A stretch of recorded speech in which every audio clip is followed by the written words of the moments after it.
Esta conferencia comenzará a grabarse.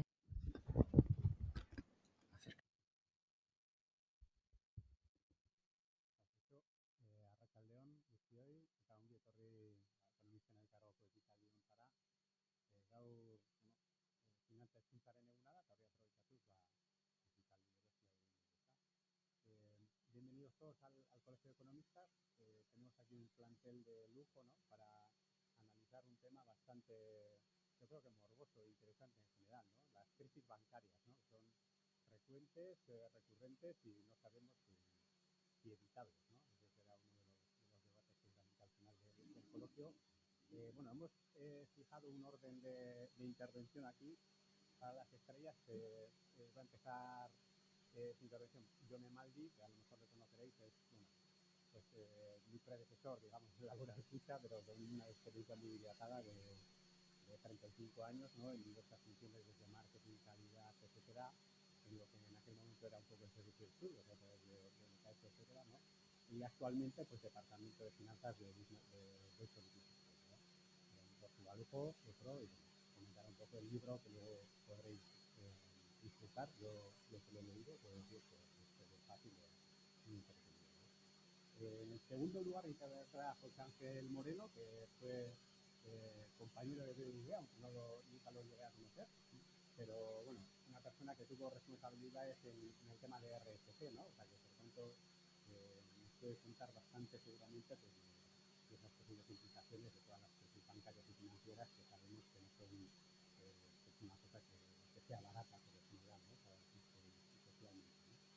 Profesor también en la UNED, en la Universidad de Navarra, y bueno, implementará un poco, yo entiendo que hablará un poco más de su libro, ¿no?, como se puede decir, y justamente, bueno, tratar de ver un poco qué características se dan también en esas crisis, el porqué. Y finalmente, otro Portugalujo, José Luis Alzola, ¿no?, actualmente senior business analyst en el Observatory Group, pero que tiene, pues, un bagaje bastante amplio, que empieza, entiendo, también por el BBV, ¿no?, en tiempos de Luis García, Banco de España, y posteriormente en Londres, pues en diversos bancos. Bueno, él nos ha dicho que era uno, que iba cambiando de nombre, ¿no?, que nos ha pasado un poco a todos. Y bueno, él tiene igual una visión un poco más, digamos, macroeconómica, que tiene un poco más que ver con lo que es la supervisión prudencial, la política monetaria y el impacto que pueda tener un tema de mucha actualidad, como ya sabemos, especialmente en el Silicon Valley, ¿no? Bien, entonces, yo cedo la palabra aquí inicialmente a John, si os parece. La idea es que cada uno tenga una intervención de 15-20 minutos. Estamos tratando de que se grabe adecuadamente Vale, el coloquio, y entonces, bueno, pues John Emaldi con vosotros, aurrera John. Muy bien. Pues ongi etorriak.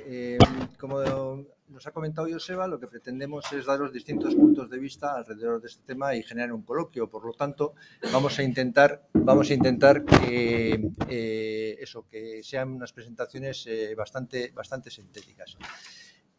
Bueno, y aunque la presentación va a ser en castellano, pues por lo menos los primeros comentarios os los voy a hacer en euskera, un poco para animar que en el coloquio podáis utilizar también el euskera en cualquier caso.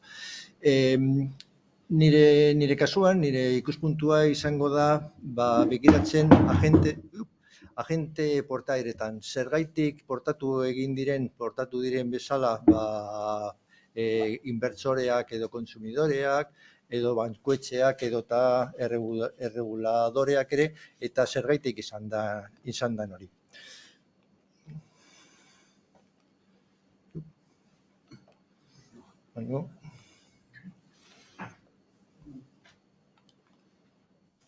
Bueno,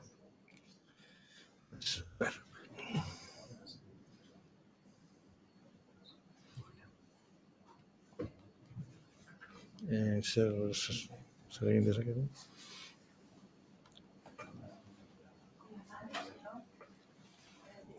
A lo mejor si le das Aquí. Aquí será, ¿no? Esta de aquí. O tampoco.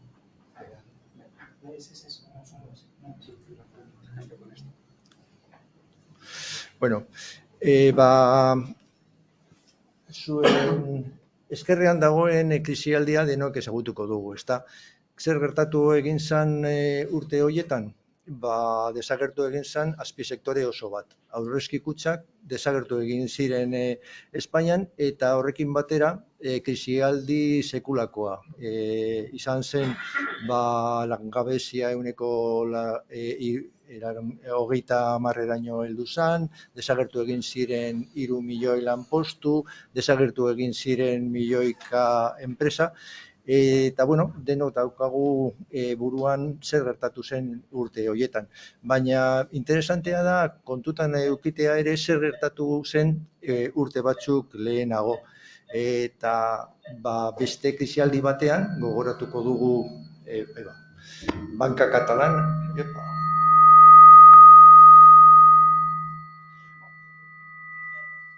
Banka Catalana, Banco Atlántico, Rumasa taldean egon ziren 20 bankuetxe, eta denera sektorearen 27 desagertu zen,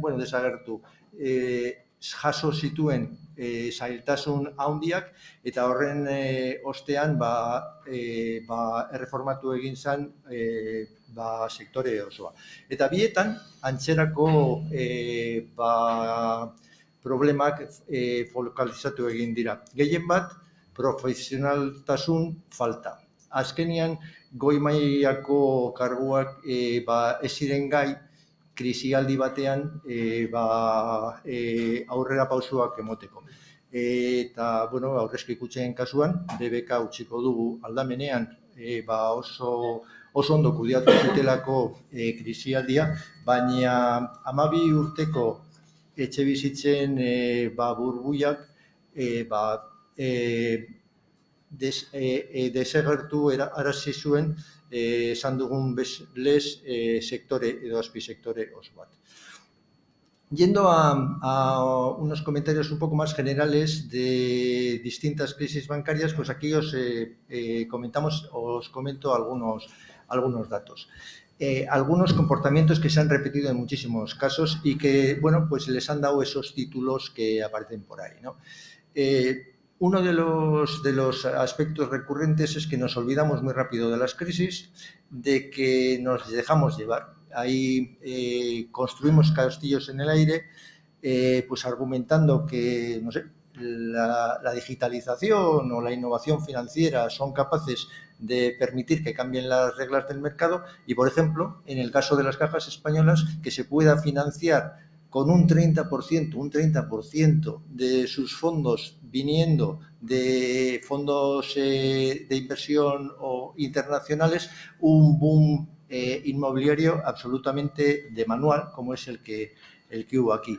Y después de eso, esperamos que haya un aterrizaje suave, no que haya una caída violenta como es lo que hubo. Estos son construir castillos en el aire. Luego, los reguladores le ponen títulos bonitos, ¿no? En vez de llamarle castillos en el aire, pues el presidente de la Reserva Federal Americana hablaba de exuberancia irracional. Pero es lo mismo. Al final, es dejarse llevar, es buscar unos argumentos para decir que esto es distinto, que esto es una nueva era. Y luego hay otro mecanismo, otro comportamiento, ya esto de los inversores más conocedores, que es el que titulamos aquí, que habrá un tonto o un loco mayor. Esto lo que es que además es un mecanismo bastante falso, que no funciona, que los grandes conocedores o los grandes inversores o aquellos que tienen patrimonios que movilizar, pues piensan que van a ser capaces de escaparse de estos procesos de crecimiento descontrolado de las cotizaciones en el mercado de valores o en el mercado inmobiliario antes que los demás, porque ellos conocen mejor. Y luego otro elemento que llama bastante la atención es la falta de transparencia en todos estos procesos. Que un banco o una caja no quiera reconocer que ha perdido hasta la camisa, pues es algo, que se puede entender con bastante facilidad. Lo que ya no se puede entender tan fácil es que los gobiernos y los reguladores no sean transparentes para nada.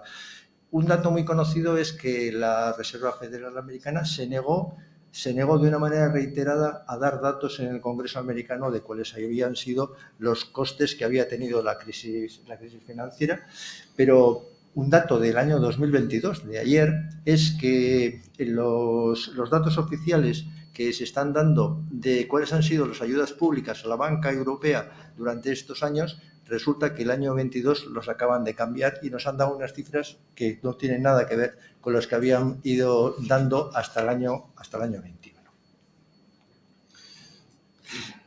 Bueno, en este pequeño gráfico os intento resumir qué es lo que ha pasado en la crisis bancaria. Sin muchas explicaciones, en pocas palabras, el asunto es: las cajas de ahorro fueron capaces de dedicar fondos durante una década a financiar una burbuja de la vivienda y una burbuja de la construcción con dinero que no tenían.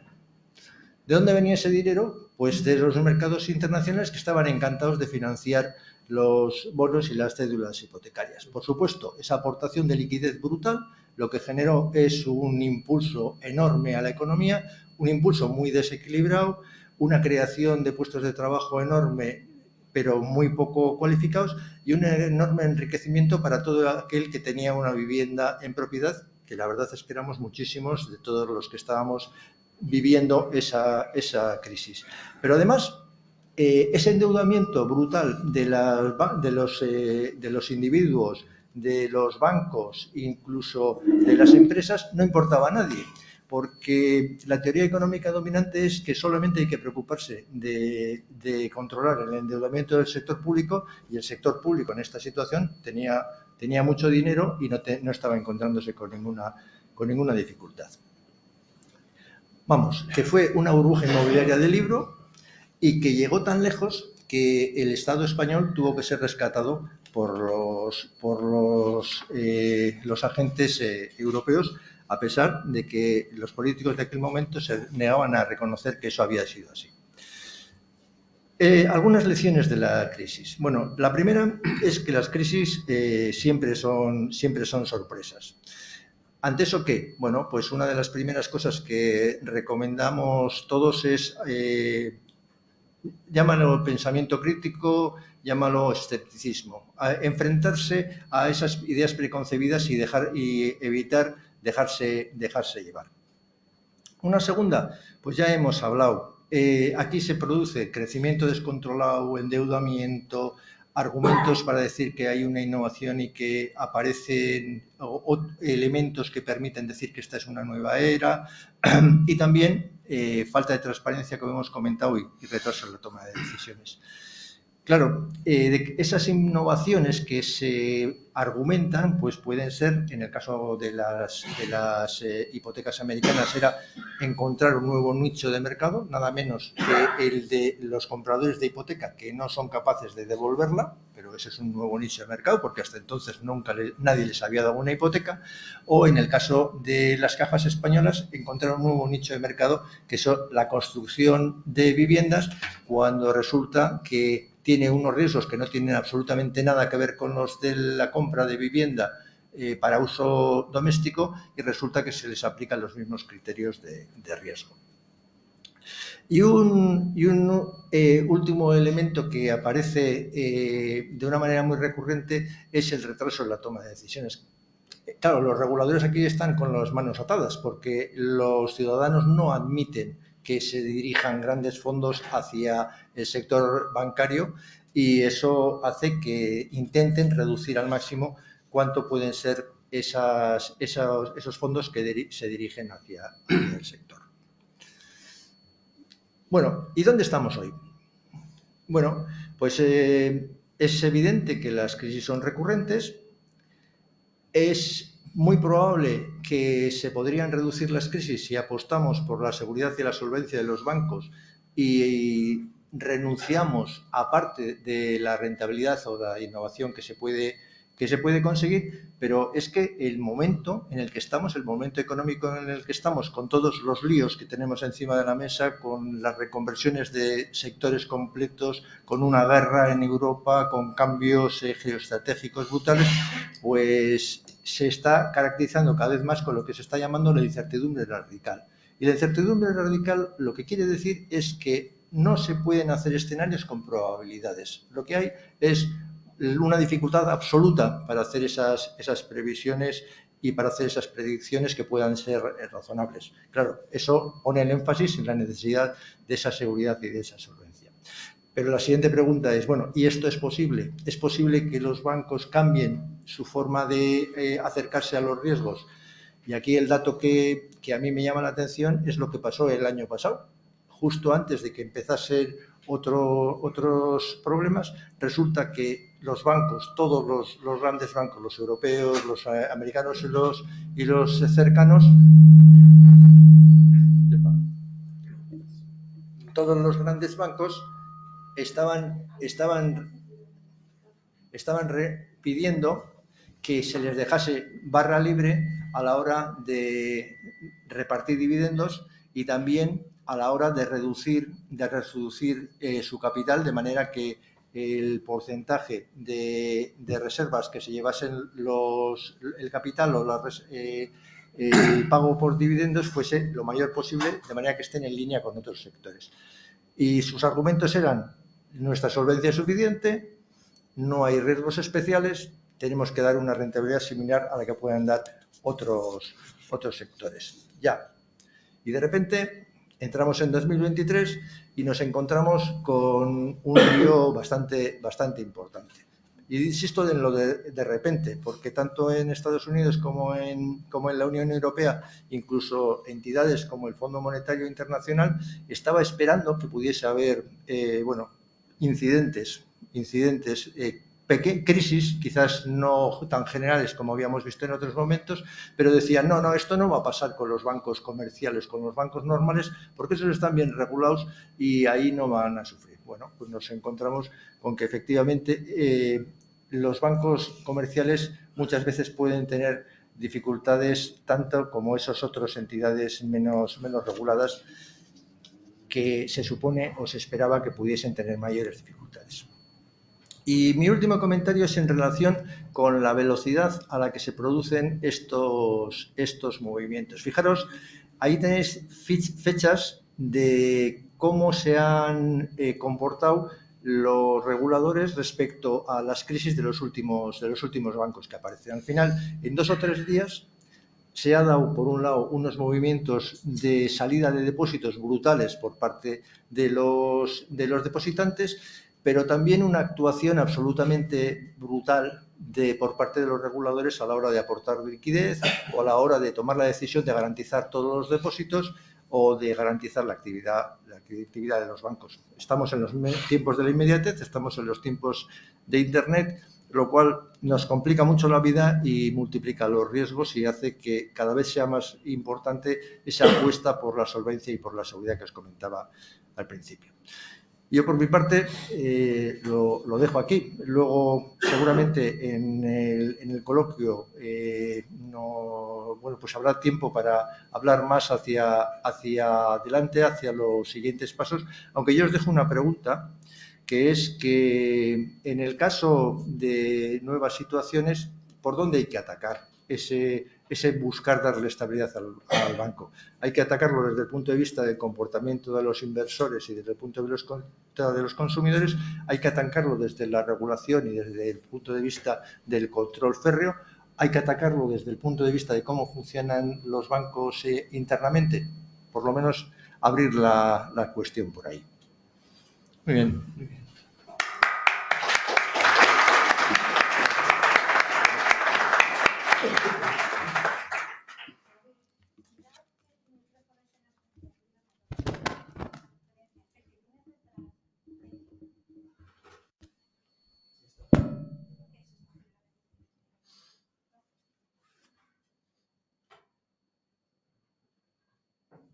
¿Estamos en orden? Bueno, muchas gracias. Muy buenas tardes. Es un placer volver a estar en el Colegio Vasco de Economistas.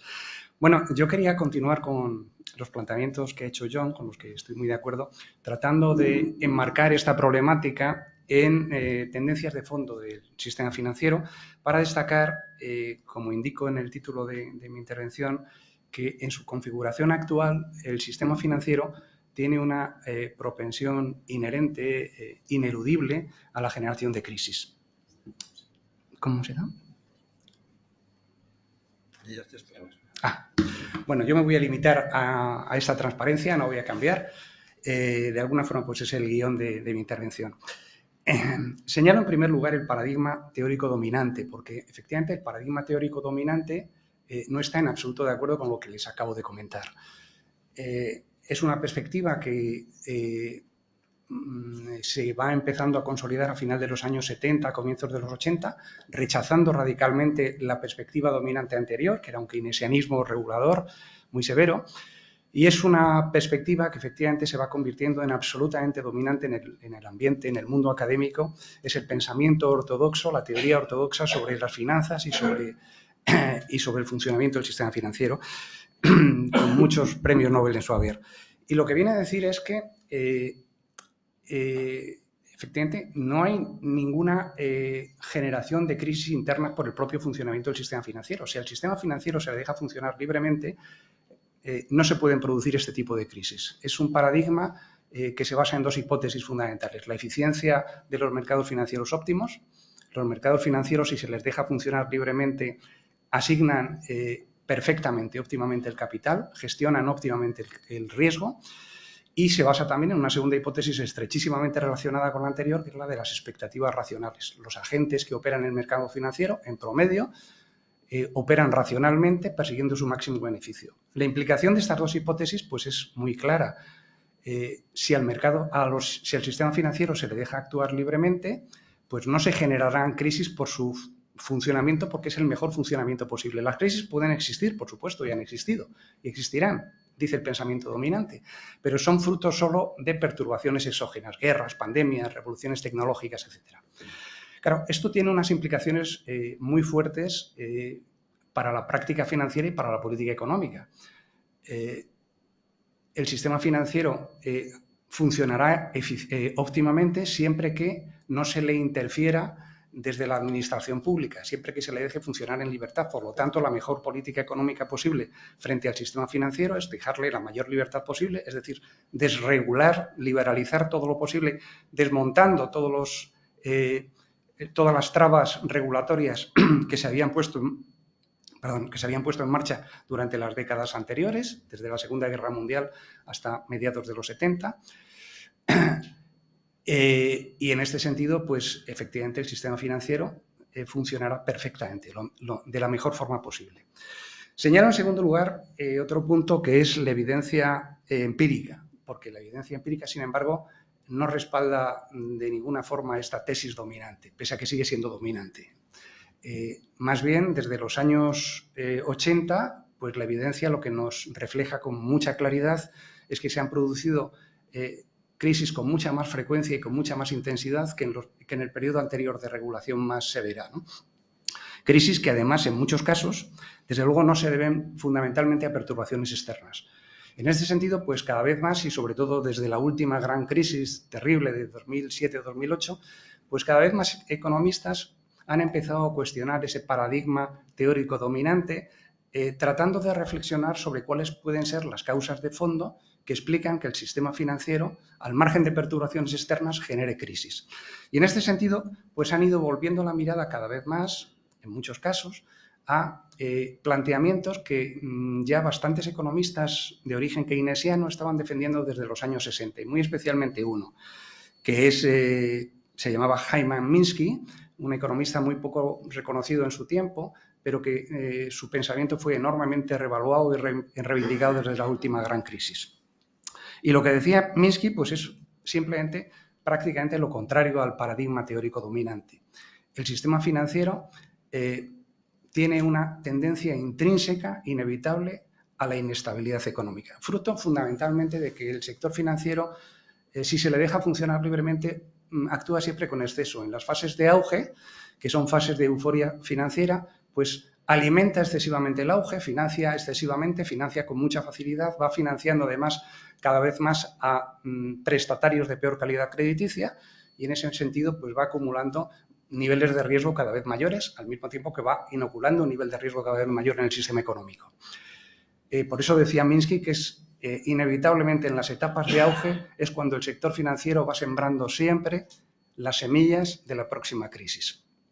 Claro, este es un panorama que inevitablemente cambia, aunque no haya perturbaciones externas, por la propia lógica de funcionamiento del sistema, porque la financiación fácil y masiva va generando paulatinamente tensiones inflacionistas que más pronto o más tarde obligan a subir los tipos de interés. Y cuando suben los tipos de interés, a partir de un nivel determinado, pues empiezan los problemas. Inicialmente para los prestatarios de peor calidad, que se ven con problemas de liquidez, ante lo que el sector financiero, de nuevo, vuelve a reaccionar con exceso. Ahora con un exceso de pesimismo, endureciendo muy radicalmente las condiciones crediticias, con lo que los problemas se van extendiendo paulatinamente a prestatarios de mayor calidad y, en última instancia, al conjunto del sistema económico. En este sentido, Minsky pensaba que el sector financiero pues, es un sector indefectiblemente procíclico, con una tensión procíclica que solo se puede mitigar o controlar con un control severo del sector público. Y una tensión procíclica, además, una pulsión hacia la inestabilidad que será tanto mayor cuando pasen alguna de las siguientes cosas. En primer lugar, por supuesto, cuanto mayor sea la dimensión del sector financiero, su peso en el conjunto de la economía, porque mayor es su influencia en el conjunto de la economía. En segundo lugar, cuando mayor sea el grado de internacionalización del sector financiero, porque en ese sentido con más facilidad se contagian las crisis de entidades financieras de unos países a entidades financieras de otro y al conjunto del sector financiero. En tercer lugar, cuanto mayor sea el nivel de riesgo que acumula en su interior el sector financiero. Y Minsky pensaba con mucha lucidez que ese nivel de riesgo aumentaría exponencialmente en la medida que el sector financiero se fuese endeudando cada vez más consigo mismo. En cuarto lugar, por supuesto, sería mayor esa pulsión, esa presión procíclica cuanto operara el sector financiero con mayor libertad, porque menor es el control público, evidentemente. En quinto lugar, Minsky intuyó algo que en su tiempo apenas sucedía, y es que aumentaría esa tensión procíclica del sector financiero cuanto mayor protagonismo tuvieran en la actividad financiera los mercados financieros, en perjuicio de la actividad de la banca, porque los mercados son más volubles y más procíclicos que la actividad bancaria. Y finalmente, Minsky también intuyó que aumentaría esa presión procíclica hacia la inestabilidad cuanto mayor fuese la proporción de la actividad financiera que se dirigiese al propio sector financiero, a entidades del propio sector financiero, alejándose cada vez más de la economía real. Bueno, lo que sucede es que todas esas cosas pues, se han ido produciendo a lo largo de las últimas décadas, desde los años 80, con una enorme intensidad, una intensidad creciente, poderosísimamente creciente. En primer lugar, le señalo, es que efectivamente el sector financiero ha crecido de una forma verdaderamente explosiva, extraordinaria, ¿no? El sector financiero ha crecido en términos absolutos muchísimo y en términos proporcionales muchísimo, es decir, que ha crecido mucho más que el resto de la economía. A nivel global, las cifras con las que se puede medir el volumen de actividad del sector financiero, es decir, superan en muchas veces y en algunas variables en muchísimas veces el valor del PIB global. Es decir, que el sector financiero pesa cada vez más en el conjunto de la economía hasta ser prácticamente mayor que el resto de la economía. Y en este sentido, pues claro, mayor es cada vez su influencia en el resto de la economía. Mayor ha venido siendo el grado de condicionamiento del sector financiero hacia los comportamientos económicos de los restantes agentes económicos, gobiernos, empresas, particulares.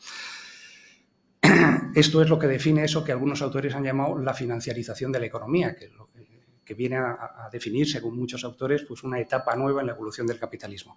Bueno, ha crecido tanto el sector financiero que para muchos expertos ha llegado a un claro nivel de sobredimensionamiento en muchos países, algo que han venido a admitir muy explícitamente incluso entidades muy reacias a estos planteamientos como han sido el Fondo Monetario Internacional o el Banco Mundial.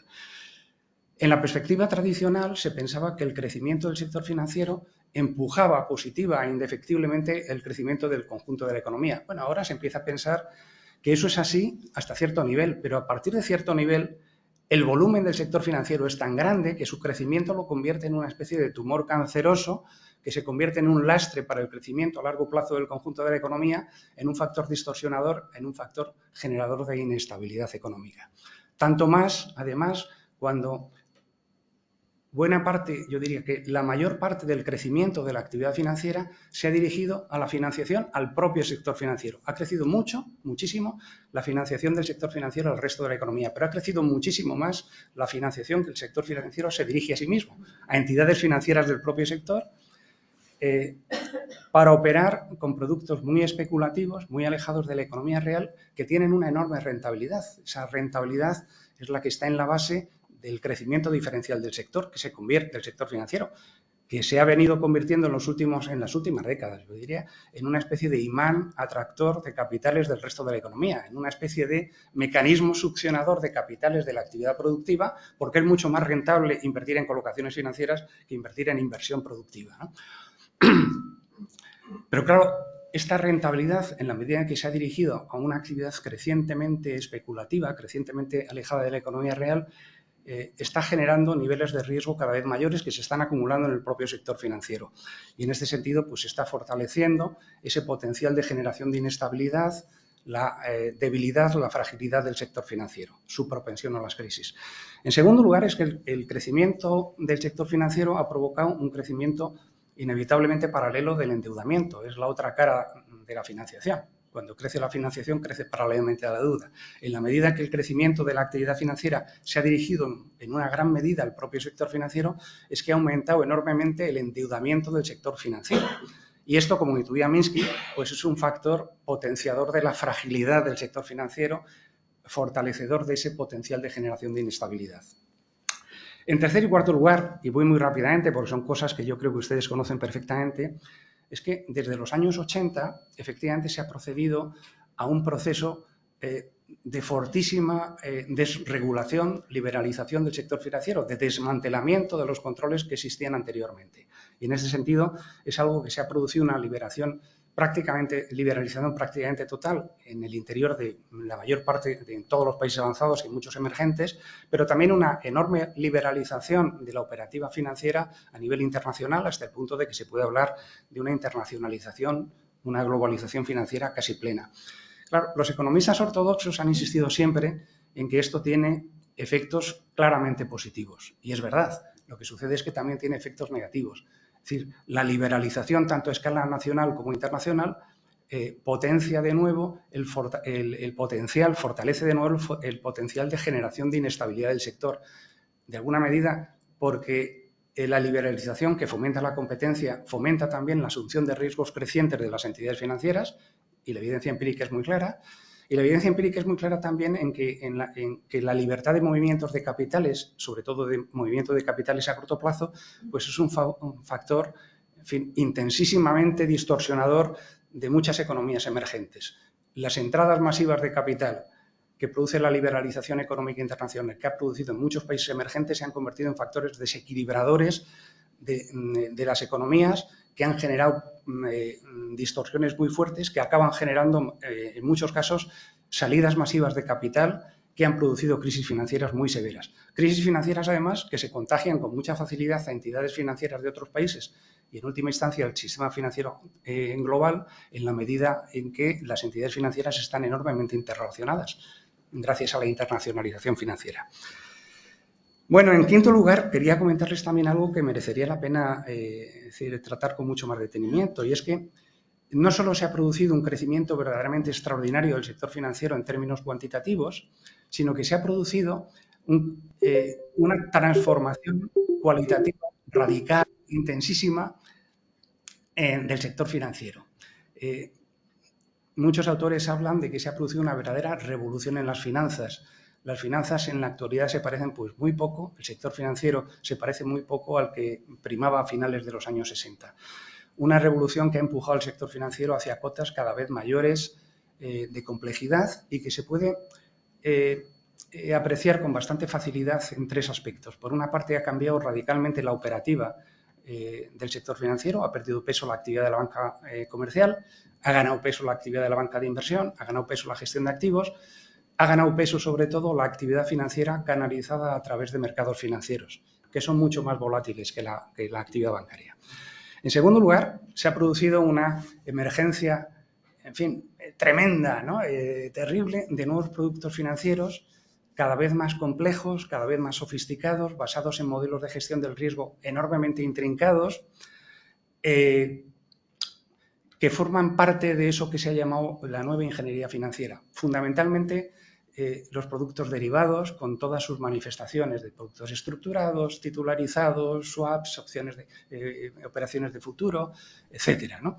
Productos que tienen una enorme rentabilidad, una rentabilidad escandalosa en muchos casos, mucho más cuando se opera en ellos con un nivel de apalancamiento tremendo.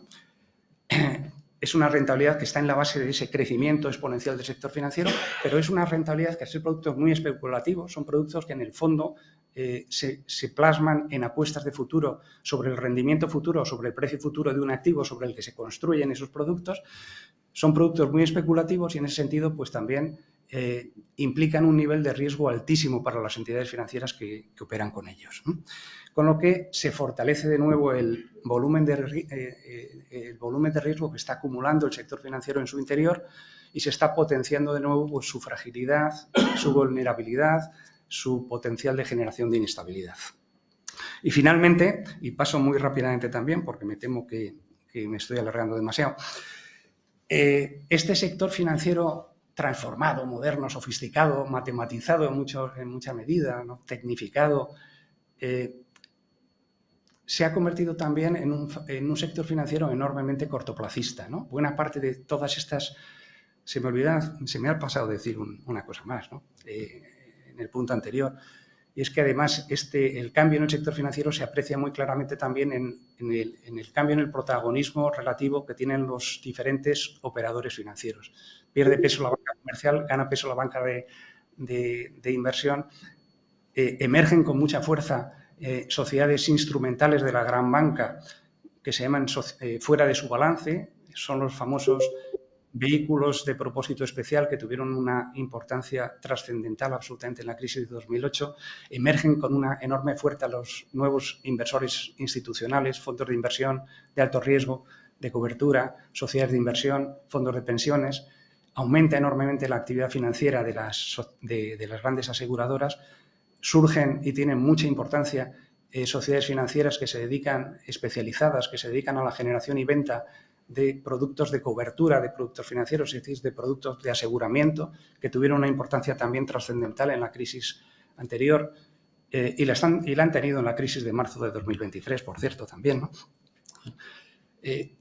Entidades que están operando, aumenta también, se me pasaba, pues enormemente, ha aumentado enormemente la actividad financiera de las grandes empresas no financieras, tanto en la colocación de excedentes como en la actividad financiera directa, lo que se ha incrementado enormemente con el desembarco en el sector financiero de las grandes empresas tecnológicas y la emergencia de las fintech, etcétera.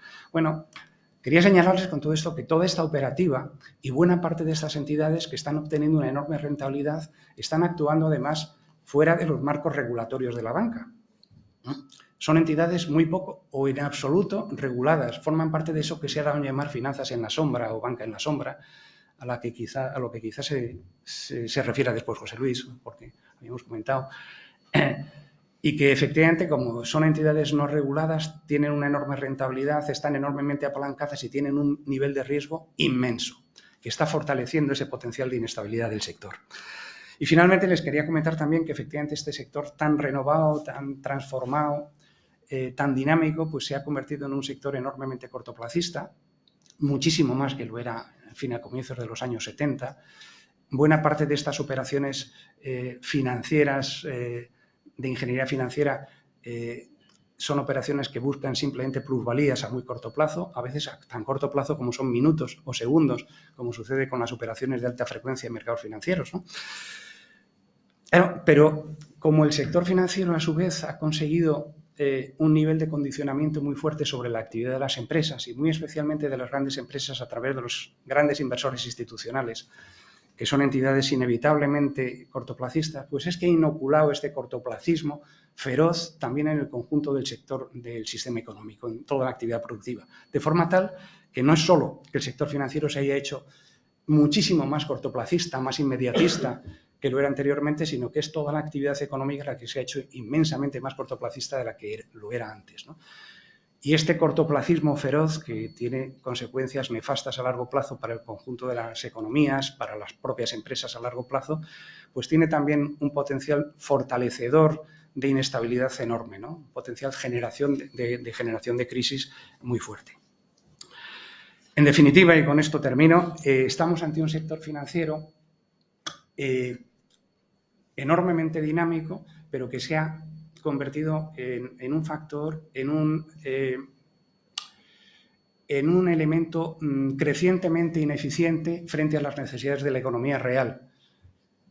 Algunos autores hablan de que se ha convertido en un sector crecientemente entrópico que despilfarra multitud de recursos económicos para apoyar muy poco el crecimiento de la economía real. Un sector financiero entrópico e ineficiente y que además se ha convertido, en fin, en un factor de riesgo, en mi opinión, terrible para el conjunto de la economía.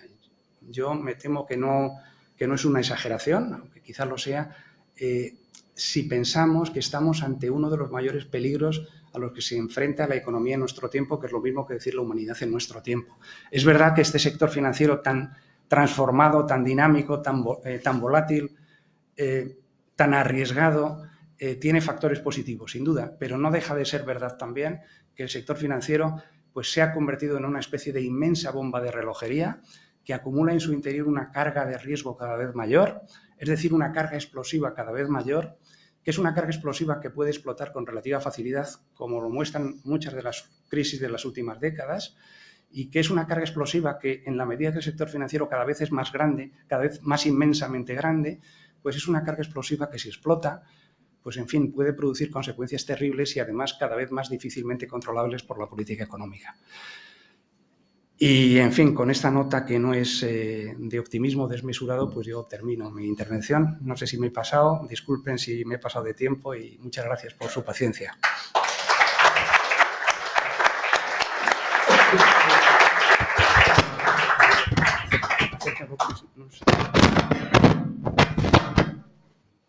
No sé si puede quedar.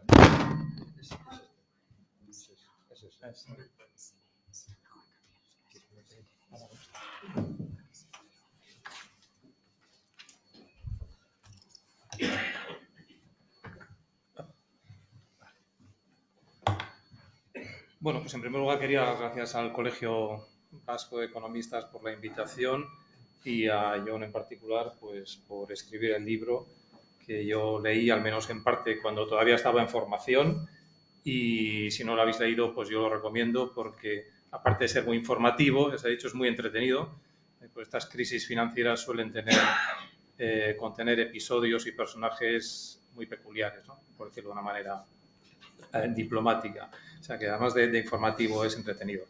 Bueno, mi intervención, yo quería abordar esto desde el aspecto de la relación que tienen las crisis financieras con la política económica y sobre todo en particular con la política monetaria. Y quería hacer mi intervención o hacerla girar sobre tres ideas fundamentales que son las que aparecen ahí en la pantalla. Al final, si me da tiempo, pues hago un comentario sobre la situación actual y si no, lo dejamos para el coloquio, ¿no? Bueno, las tres ideas principales son las que aparecen allí.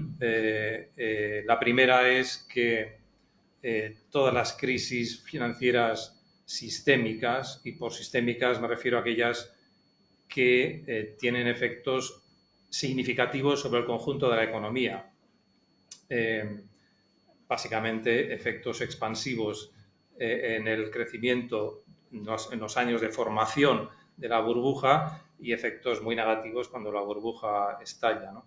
Estas crisis sistémicas tienen en su origen varios factores. Se ha hablado de varios: una mala gobernanza, una mala regulación y supervisión por parte de las autoridades, pero tiene un componente, que es el que me voy a centrar yo aquí, que es muy importante, es fundamental. Yo creo que es una política monetaria inapropiada. En mis notas había puesto errores de política monetaria, pero he decidido cambiarlo sobre la marcha porque muchas veces no son errores, es una política monetaria apropiada porque a veces es una política monetaria que se adopta conscientemente, sabiendo que va a producir este efecto secundario, pero para evitar males mayores, ¿no? Es decir, por eso he decidido cambiar a última hora el calificativo de errónea por el de inapropiada, ¿no? Básicamente, la idea es que todas estas crisis vienen precedidas siempre por varios años de un crecimiento excesivo del crédito bancario. Esto está perfectamente documentado. Bueno, la segunda idea es que la estabilidad macroeconómica,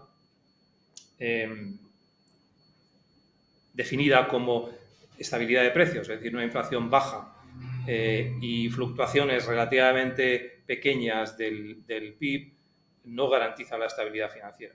El consenso que había en los años 90, a principios en los años, la primera década de este siglo, ya se ha mencionado antes, es un poco que bueno, si uno consigue controlar la inflación, consigue controlar las fluctuaciones económicas, no va a haber crisis financieras. Bueno, la crisis del 2008-2009 obviamente destrozó por completo esta idea, ¿no? Y ahora el consenso pues es diferente, ha cambiado. Y una tercera idea es que, bueno, pues este cambio de consenso ha obligado a dar a las autoridades a proporcionar una respuesta. Y la respuesta creciente desde digamos, de los años 2010, 2012, es el uso de lo que se llaman las políticas macroprudenciales, ¿no? Lo que intentan es evitar los contagios, antes, entre entidades financieras y entre sectores de la economía. Y la idea que quiero contar aquí, y ya esto engarza un poco con la situación actual, es que estas políticas macroprudenciales no están todavía suficientemente bien desarrolladas ni calibradas y que todavía, pues, obviamente no garantizan que no haya crisis financieras en el futuro, ¿no? Bueno, pasando ya a la primera idea. Bueno, una de las ventajas, por llamarlo así, de la crisis del 2008-2009 es que ha dado lugar a una explosión en el interés académico y por parte de los banqueros centrales para el estudio de estas crisis, con lo cual, desde hace ya muy pocos años, esto no existía antes, tenemos unas bases de datos muy completas de un montón de variables económicas y financieras de hace muchos años y referentes a un montón de economías, ¿no? Existen varias. Yo la que me fijaba aquí es una que se llama la base de datos de Macro History, que son varios autores, Jordá, Shularik, Taylor, y tienen datos de 17 economías avanzadas desde 1870 en adelante. Es decir, tenemos ya bastantes años, ¿no?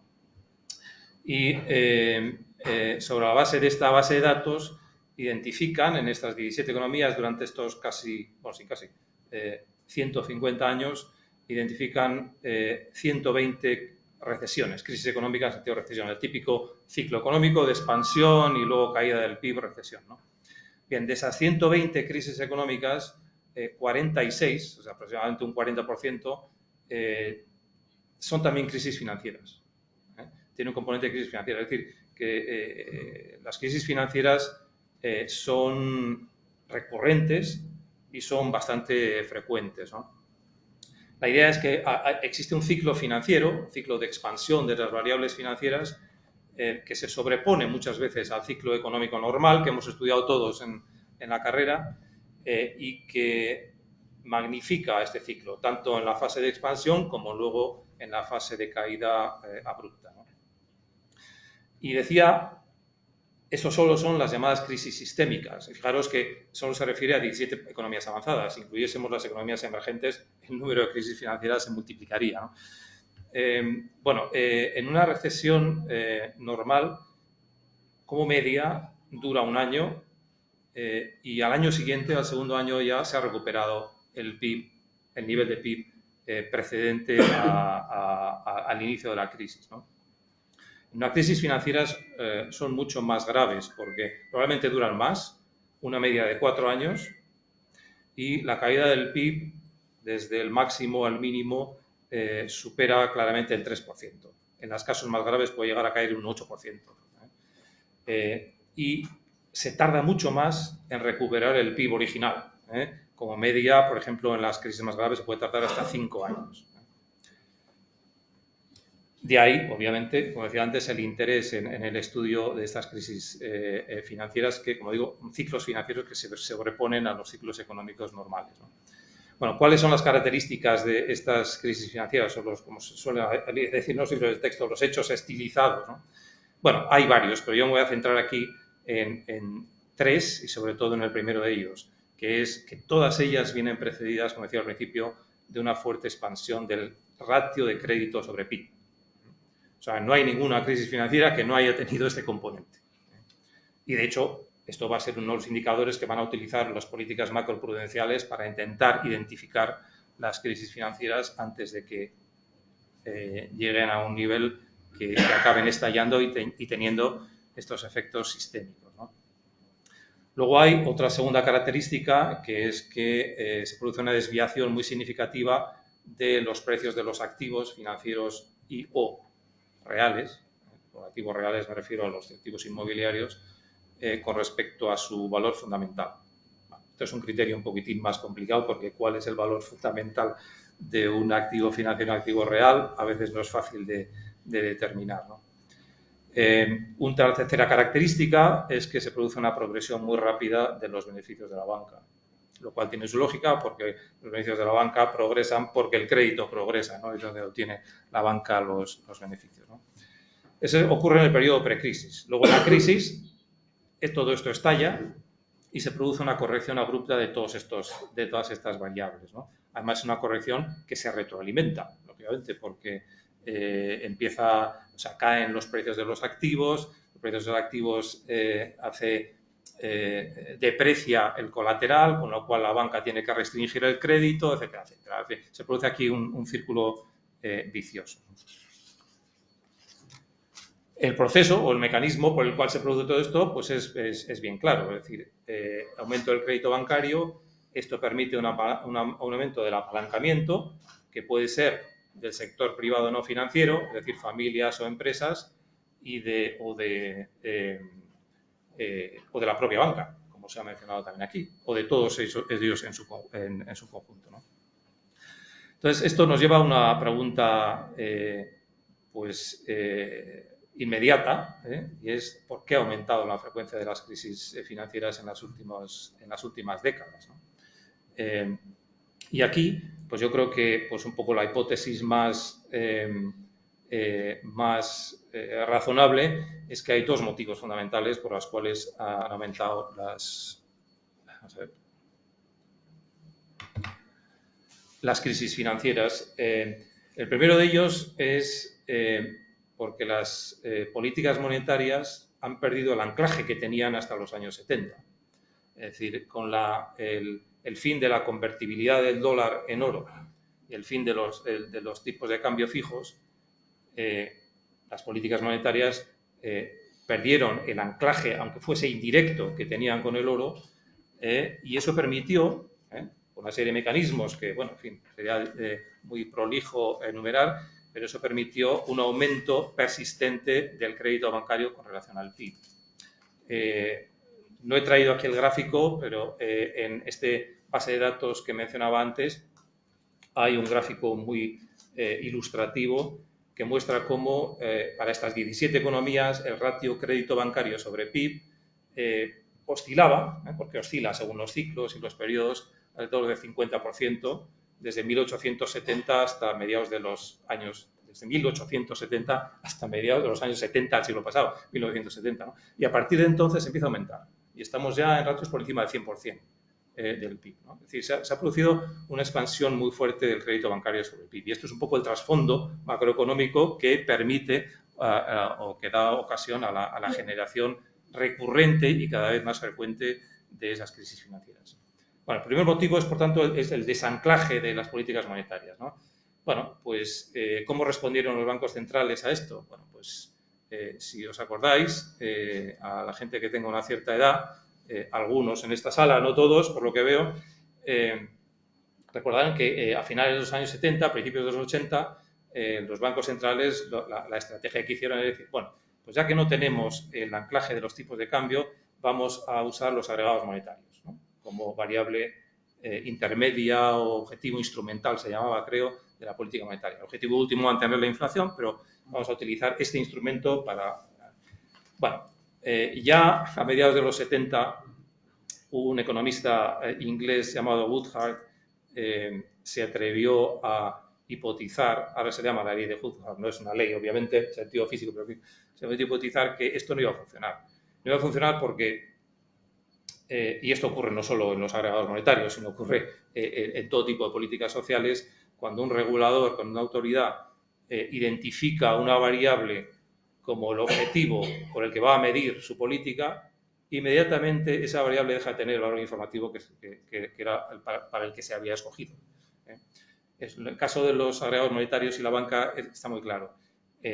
¿Os acordáis? En el caso del Banco de España, por ejemplo, empezó a controlar un agregado monetario que se llamaba M2, que era el efectivo en manos del público, más los depósitos a plazo, depósitos a la vista, depósitos a plazo. ¿Qué hizo la banca? Que es efectivamente muy creativa. Pues se inventó productos que eran similares a los depósitos, pero que no estaban en la definición de M2. Entonces el balance empezó a crecer. Respuesta de las autoridades, bueno, pues vamos a ampliar la definición a M3. M3 ya incluía, no sé, depósitos a más plazo, repos y no sé qué historias, instrumentos de mercado monetario. Y entonces la banca, pues, reaccionó, esto es un juego de ajedrez, reaccionó inventándose nuevos productos que eran similares a estos, pero que no estaban incluidos en la definición y estaban sujetos al coeficiente de caja, etcétera, etcétera, ¿no? Y entonces, en el caso español, el Banco de España, pues, se inventó la M4, lo que llamaban los Alpes, los activos líquidos en manos del público. Los Alpes, que además, como los Alpes, pues, subían y bajaban como les daba la gana, ¿no? Entonces, al final, llegó una situación en la que tuvieron que descartar. Pero, como veis aquí, lo que estaba produciendo es un decalaje, es decir, con retraso, los bancos centrales identificaban una variable después de haber utilizado otra más estrecha anteriormente y entre medio el crédito sobre el PIB ya había aumentado. La banca había utilizado ese agujero legal o regulatorio para aumentar el crédito, ¿no? Bueno, al final, pues como sabéis, los bancos centrales desecharon los agregados monetarios y decidieron ir a un control directo de la inflación, ¿no? ¿Qué ha pasado? Pues aquí ya entramos en más hipótesis todavía, pero creo que se puede decir que lo que ha ocurrido es que los bancos centrales básicamente se dedicaron, y estamos todavía en esa situación, a un objetivo de inflación para el cual tenemos modelos, se hacen proyecciones, porque claro, la política monetaria funciona con retraso, entonces tienes que proyectar la inflación dentro de 2 o 3 años y en función de eso subes o bajas los tipos de interés, etcétera, etcétera. Pero claro, ¿qué inflación? Bueno, pues la inflación de bienes y servicios, la del IPC. Y aquí es una especie de ampliación de la ley de Woodhart. ¿Qué hace la banca? Bueno, pues si nos van a controlar el crédito que damos a las empresas y familias para gastar, para que aumente la demanda agregada y suba la inflación, etcétera, etcétera, y no van a dejar, pues vamos a dedicarle el crédito para otra cosa. Por ejemplo, crédito hipotecario, que eso hace aumentar el precio de la vivienda, pero eso no está en el IPC. Y eso es un poco lo que ha ocurrido, es una especie de ampliación de la ley de Woodhart, ¿no? Esa es la primera, yo creo que la primera, el desanclaje de las políticas monetarias y el retraso con la que los bancos centrales reaccionan a la creatividad de la banca es una de las razones por este aumento de este aumento exponencial casi del crédito sobre PIB, ¿no? Y el segundo, se ha mencionado aquí, o sea que voy a pasar muy rápido sobre él, es el tema del apalancamiento, la innovación financiera que permite un mayor apalancamiento, ¿no? Entonces, la innovación financiera, todos estos productos que han aumentado, que han surgido en las últimas décadas, tienen muchos nombres, la mayor parte de ellos muy creativos, etcétera, etcétera, pero al final la idea, desde el punto de vista de la política monetaria, es muy simple y es que permiten un apalancamiento muy fuerte. Un ejemplo ilustrativo, un futuro. Uno puede comprar un título de deuda pues por valor de 100, pues comprándolo en el contado, es decir, poniendo 100 de capital, ¿no? Pero si lo compra en el mercado de futuros, no tiene más que poner el margen, que puede ser el 5 o 10%. Entonces, un banco te da un crédito por 100 a una empresa, a una familia que lo gasta y eso va a demanda agregada. Pero claro, ahora el banco puede utilizar esos 100 para comprar deuda pública, es decir, no va a demanda agregada, sino va a activos. Pero ahora estamos en la siguiente fase, que no va a activos al contado, sino que va a futuros. Entonces, puedes comprar, como el margen es solo de 10, digamos, puedes comprar deuda o exponerte a deuda por valor de 1000, un valor facial de 1000, solo poniendo capital 100. Con lo cual, pues la misma cantidad de crédito crea un apalancamiento, tiene una capacidad de apalancamiento muy superior. Sí, mucho mayor, porque además lo que pone lo puede financiar también. También lo puedes financiar en repo, etcétera, etcétera. Es decir, se puedes apalancar por los dos lados, ¿no? Con lo cual, básicamente, pues, es decir, la reacción de... Vamos a pasar aquí. La reacción de las autoridades pues va siempre por retraso a la creatividad de la banca, ¿no? Entonces, bueno, el consenso que existía, como decía antes, de que, bueno, que ya podemos llamar la doctrina Greenspan, ¿no? Que si uno consigue la estabilidad de precios y reducir las fluctuaciones macroeconómicas va a impedir la proliferación de crisis financieras, se rompió, como decía antes, en la crisis del 2008-2009, en buena parte por el uso y abuso, sobre todo, de estos instrumentos financieros, derivados, etcétera. Entonces, la respuesta, esta es la última idea que quería introducir aquí, la respuesta de las autoridades ha sido lo que llaman políticas macroprudenciales, ¿no? Esto es un poco ¿cómo se llama aquello? La regla de Mandel, alguna de estas reglas, ¿no? Que existen dos objetivos independientes, pues necesitas dos instrumentos. Si tienes dos objetivos que no son compatibles, necesitas dos instrumentos independientes, ¿no? Bueno, pues entonces el nuevo consenso es post-Greenspan, dedicamos la política monetaria a la estabilidad de precio y necesitamos otro instrumento para la estabilidad financiera. ¿Qué instrumento? La política macroprudencial. Bueno, las políticas macroprudenciales son un conjunto de un montón de cosas que básicamente lo que pretenden es limitar la expansión del crédito bancario, básicamente, ¿no? Volviendo a la lógica del principio, ¿no? Y esto lo hacen de diferentes maneras, es decir, hay un montón de ellas. Hay algunas que tratan de controlar al prestamista, por ejemplo al banco, pues cosas como colchones de capital contracíclicos, provisiones genéricas, ratios de liquidez, etcétera, etcétera. Y hay otros que tratan de controlar al prestatario, ¿no? Por ejemplo, poniendo límites a la cantidad de deuda que puede tomar una persona o una empresa con respecto a su renta, ¿no? Los loan to income y el loan to debt, ratios loan to income y loan to debt, ¿no? El problema, hay tres problemas yo creo, con estas políticas macroprudenciales. Por la idea, la lógica está ahí, está clara, ¿no? Pero hay tres tipos de problemas y como creo que tengo 3 minutos, voy a dedicar 1 minuto a cada problema. Y con esto acabo. El primero es un problema puramente técnico y es que, así como en la política monetaria hay modelos que nos permiten calibrar más o menos, una vez funciona mejor y otras veces peor, permiten calibrar pues cuánto tienes que subir los tipos de interés o cuánto tienes que bajarlos para desacelerar o para acelerar la demanda y controlar la economía. En las políticas macroprudenciales pues no se tiene idea, la verdad. Y no se tiene idea porque no hay experiencia, es decir, son políticas que no están testadas, ¿no? Hay un montón, cada proliferación de artículos académicos que yo si subo el coeficiente de solvencia contracíclico en tantos puntos porcentuales se va a reducir el crédito bancario en tanto otro, pero realmente son experimentos o son estimaciones muy poco fiables, ¿no? Pero bueno, eso con el tiempo y a medida que van recurriendo crisis financieras tendremos más experiencia y entonces se podrán testar, ¿no? Segundo problema es legal. El problema legal es que algunas de estas medidas están fuera de las competencias del regulador, ¿no? Por ejemplo, los límites al loan to income.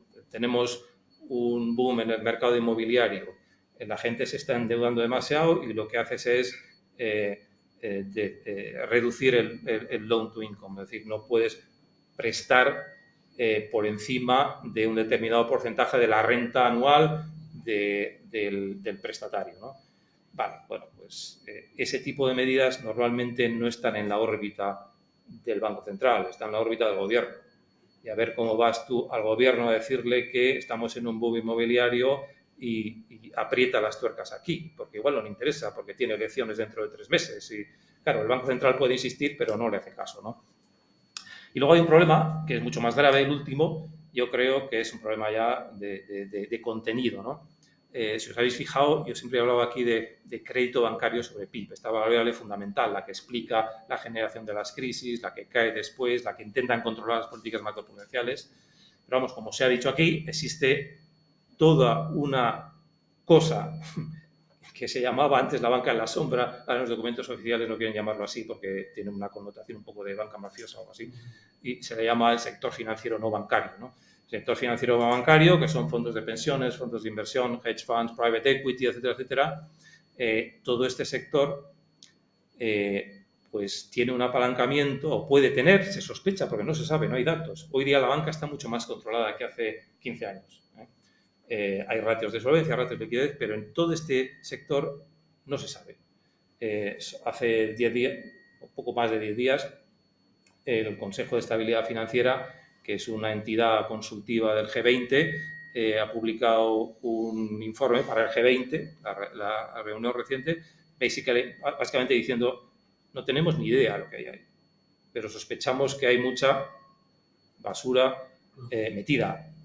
Palabras diplomáticas que utilizan ellos, hay mucho apalancamiento oculto. ¿Por qué se sospecha? Bueno, porque hemos estado 10 años de tipos de interés muy bajos y liquidez muy abundante. Y la liquidez, si no va a la banca, porque está controlada, va a algún sitio. La liquidez siempre va a algún sitio. Hay siempre alguna reja por la que va. Y se sospecha que hay un apalancamiento muy fuerte ahí y están intentando no ya controlarlo, porque no saben, sino buscar datos de cuánto hay ahí, ¿no? Entonces, habrá una segunda fase de políticas macroprudenciales cuando se tenga información que tratará de controlar el apalancamiento en el sector financiero no bancario. Pero hoy por hoy eso no existe. Y esto, decía, enlaza muy bien con la situación actual porque, claro, después de ese periodo tan prolongado de liquidez abundante, de tipos de interés muy bajos, los tipos de interés se están normalizando y la sospecha y el pánico que tienen los bancos centrales y los reguladores es en que toda esa basura va a empezar a salir, va a empezar a flotar a la superficie, ¿no? Y ya hemos tenido en los últimos años varios incidentes que hoy por hoy han sido manejables, pues la crisis de la deuda americana en marzo del 2020, la crisis de los fondos de pensiones ingleses en septiembre-octubre del 2022, el Silicon Valley, etcétera, en marzo del 2020, este año, ¿no? 2023, en fin, y alguno más que han sido gestionados, bueno, como se ha podido, ¿no? Pero relativamente bien. Pero la sospecha es que hay mucho más y que si los tipos de interés se mantienen a estos niveles, o aunque sea algo más bajos, pero de un periodo suficientemente amplio o suficientemente largo, pues van a empezar a salir más, ¿no? Entonces, saldrán, se sabe, ¿no? La verdad es que no se sabe, pero existe esa sospecha y ese pánico, ¿no? Y con esto acabo porque ya se me acabó el tiempo.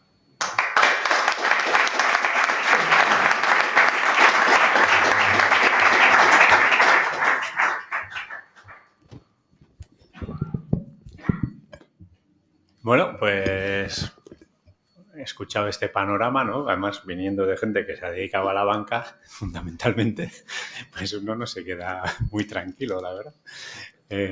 No sé si alguien de la audiencia pues tiene algún comentario, alguna pregunta para empezar, ¿no? Yo creo que las visiones empiezo yo por si mientras alguien se decide. A ver, yo tengo la sensación de que habéis dado, bueno, un poco un discurso en una línea más o menos similar, ¿no? Pero que probablemente tenga matices, ¿no? Entonces, igual, José Luis, poniendo más el foco en el regulador, en el supervisor, ¿no? Parece que algunas de las crisis previas, pues el supervisor va aprendiendo, pero como nos pasa a nosotros, vamos aprendiendo siempre demasiado lento, ¿no? Dándonos golpes, ¿no? Pero esta ventana que abrías ahora de que realmente puede haber ese sector financiero no bancario, el shadow banking, o como queramos llamarlo, eso ya realmente escapa completamente a lo que puede hacer a lo mejor un banco central, ¿no? Entonces,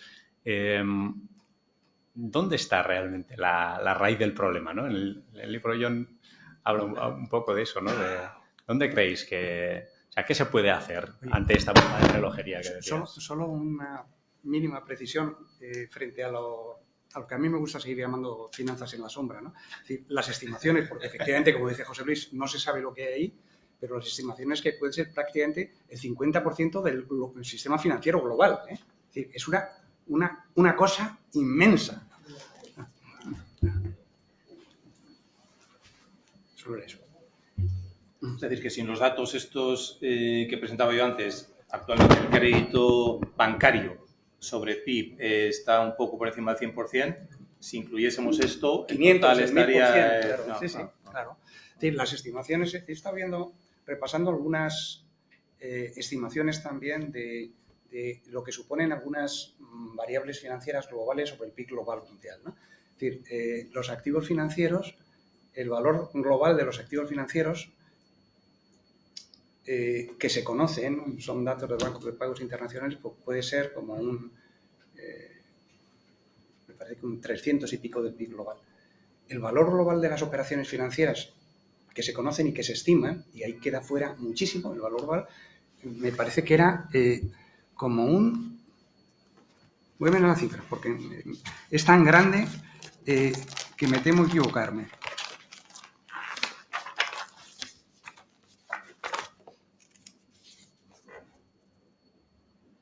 $17.650% del PIB global, ¿no? Eso es lo que se estima. Es decir, es el valor de las transacciones financieras, no es una comparación correcta. Pero eso lo que te indica es que estamos ante un monstruo inmenso que no se sabe lo que es, pero que sí se sabe que es infinitamente mayor que el conjunto de la economía.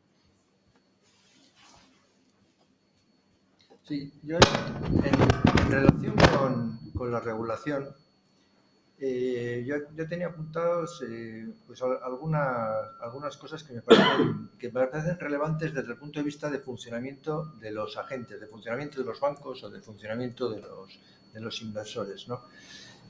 Bueno, el primero es, lo hemos mencionado ya, que es muy difícil que la regulación vaya por delante de la innovación.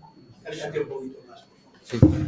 Digo que es muy difícil que la regulación siga el ritmo de la innovación. Estos son unos sectores, el sector bancario y los sectores paralelos o conjuntos, que tienen una capacidad de innovación brutal. Un trabajo de la UPV identifica que el nivel de complejidad es uno de los factores más correlacionados con el nivel de inestabilidad. Y eso, bueno, pues hay suficientes datos como para reforzarlo como un elemento clave. Pero otro problema de la regulación es lo que se está empezando a llamar la externalización de la moralidad. Vale, suena raro, pero es bastante sencillo de entender, y es que cuantos más controles ponemos, lo que sucede es que no hay más referentes que ese control externo para decidir si un comportamiento es positivo o un comportamiento es negativo. Y encima, el siguiente paso es, vale, si ponemos muchos controles y aceptamos que los controles son externos y los controles son solo lo que me dice el regulador, solo tengo que cumplir con el regulador, buenas prácticas es cumplir con el regulador y se acabó. El siguiente paso es, vale, pues entonces todos vamos a estar ahí en la esquina jugándonosla a lo ilícito y a lo lícito. De manera que no hay una gestión desde dentro de la empresa, en este caso desde dentro del banco o desde dentro de la entidad financiera, en la cual el propio banco ponga en marcha medidas para complementar esa regulación externa. Y esto, bueno, pues parece que hay muchos autores que lo están empezando a detectar como consecuencia de esa regulación muy desarrollada. Y luego, José Ángel, has mencionado a Minsky. Minsky escribió en los años 80 y luego es un autor que con la crisis lo han vuelto a publicar todos, han vuelto a sacar todas sus conclusiones y han identificado que interpretaba muy bien todo lo que estaba pasando 20 años más tarde. Por eso se ha vuelto a poner de moda. Y una de las cosas que decía Minsky es que, ojo, que todo este lío que estamos comentando no tiene solución, porque en este momento tenemos que buscar un cambio de paradigma mental a la hora de interpretar el funcionamiento de los mercados financieros. Bueno, eso que lo diga Minsky, que es una persona adelantada a los tiempos y que luego en la crisis de repente nos lo encontramos, pues es muy significativo. Pero un autor que recoge bastantes de las ideas de Minsky es nada menos que el que fue el gobernador del Banco de Inglaterra durante la crisis, que es Mervyn King. Y este que es uno de los economistas monetaristas pues más reconocidos y que además tuvo esa labor, seguramente el regulador que mejor funcionó durante la crisis fue el Banco de Inglaterra. Este dice lo mismo. Lo que dice es: esto será una tarea de las nuevas generaciones. Es decir, los que están en este momento en primera línea han tirado la toalla para descubrir cuáles son las claves para esa regulación más eficaz de la que existe en este momento, y no está muy claro cuál es, por dónde van los tiros de la regulación. Desde el punto de vista, yo creo que hay que también echarle un poco de escepticismo a la resolución de problemas a través de la regulación. Bueno, en relación a lo que comentabas, John, con lo que estoy muy de acuerdo, parcialmente. Es decir, porque yo creo que ni siquiera King, desde luego Minsky sí que ve soluciones. Incluso King también, lo que pasa es que piensa que son muy difíciles. King habla, tú lo citas en el libro, de que para conseguir mecanismos reguladores hace falta antes una auténtica revolución intelectual que cambie la forma de pensar de los economistas y de los políticos. Claro, Minsky lo decía con mucha más sencillez. No es que sea imposible, es que es muy difícil. Es muy difícil porque, claro, hace falta un control público severo de todo el sector financiero, incluso de ese que está en la sombra, que se puede controlar. Lo que pasa es que es muy difícil. Claro. Esa cosa tan grande, tan inmensa, que es mayor casi que el conjunto de la economía, significa que hay un poder inmenso detrás. ¿Quién controla ese poder? Hace falta una voluntad política que no se tiene, pero no es que sea imposible. Aparte de que Minsky pensaba que simplemente con el control del sector, del sistema financiero no sería posible conseguir evitar las fluctuaciones, que hace falta una intervención pública mucho más general en el conjunto de la economía, porque si no, no sería coherente el control público del sector financiero. Pero claro, en ese sentido estoy parcialmente de acuerdo. Ellos pensaban que era muy difícil, pero no que fuese imposible. Es decir,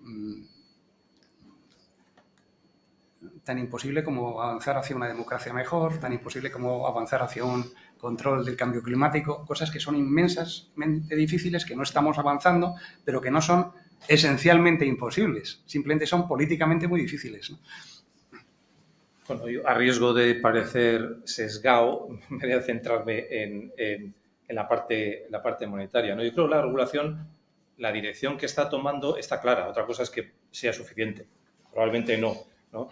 Pero la dirección está clara. Es una vez que hemos regulado el sistema bancario, vamos a regular el sistema financiero no bancario y con un poco de suerte ya tenemos todo controlado, ¿no?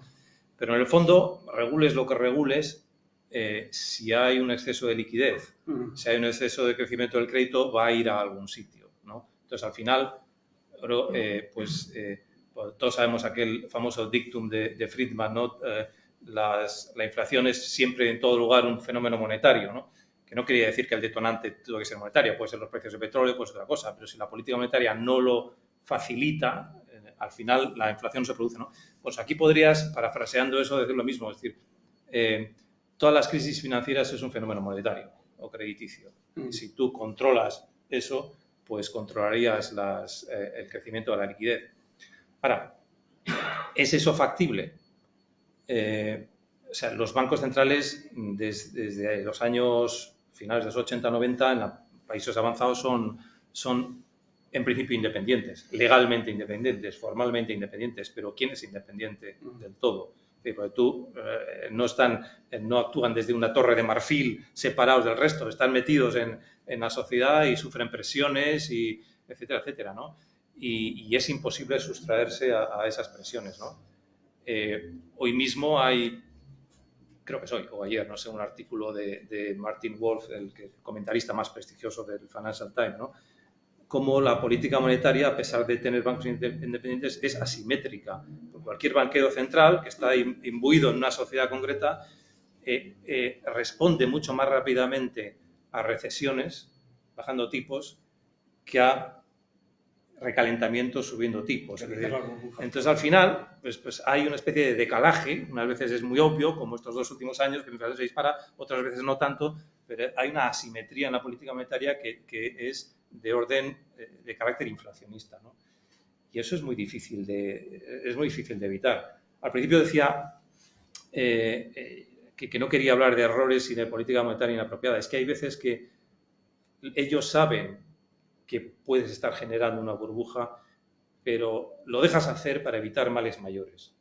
Bueno, pues por ejemplo, tras la crisis del 2008-2009, es decir, se ha producido tensiones sociales, polarización política, y dices, bueno, si no bajo tipos e meto liquidez e intento aguantar la economía como sea, la política me va a estallar.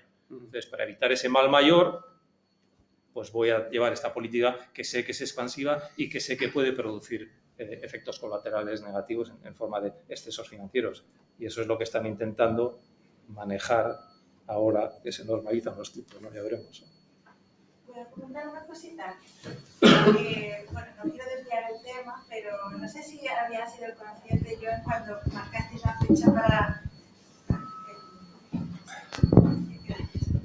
No sé si había sido consciente cuando marcasteis la fecha para realizar esta jornada, que precisamente hoy, 2 de octubre, es el Día Internacional de la Educación Financiera, o fue por azar. En todo caso, como desde Economistas Sin Fronteras trabajamos en el ámbito de la educación, yo sí sé que hoy es el Día Internacional de la Educación Financiera y creo que es sumamente relevante que precisamente publiques este libro ahora, que parece que este debate no está tan en auge como estuvo hace unos años, cuando entran otras cuestiones a analizar con la banca y las inversiones, como la taxonomía europea u otras cuestiones hacia las que derivar nuestra atención. Pero precisamente uno de los grandes impactos que consideramos que tuvo en la gran crisis financiera del 2008 fue el introducir en el ámbito educativo desde una edad muy temprana la educación financiera, y que precisamente esa educación financiera que se introdujo porque comenzó a evaluarse en PISA, que es la encuesta de evaluación que se hace a nivel europeo de diferentes competencias educativas, matemáticas, de lectura, de comprensión espacial, pues se introdujo también la comprensión financiera a raíz de la crisis del 2008-2009.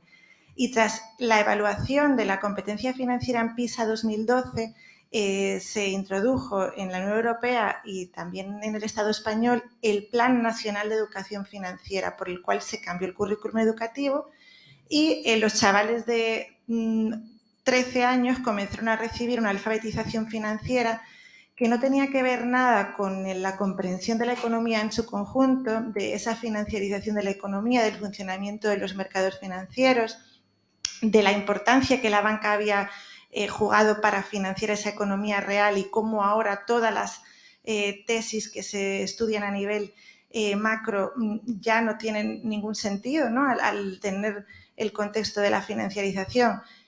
Pero bueno, que no me quiero desviar, solo quería recordar que precisamente hoy estamos celebrando esta jornada, que es el Día Internacional de la Educación Financiera, ante la cual desde Economistas Sin Fronteras somos muy críticas. Aún así formamos parte del Plan Nacional de Educación Financiera como agente colaborador para poder hacer incidencia y observar qué es lo que se está introduciendo en las aulas.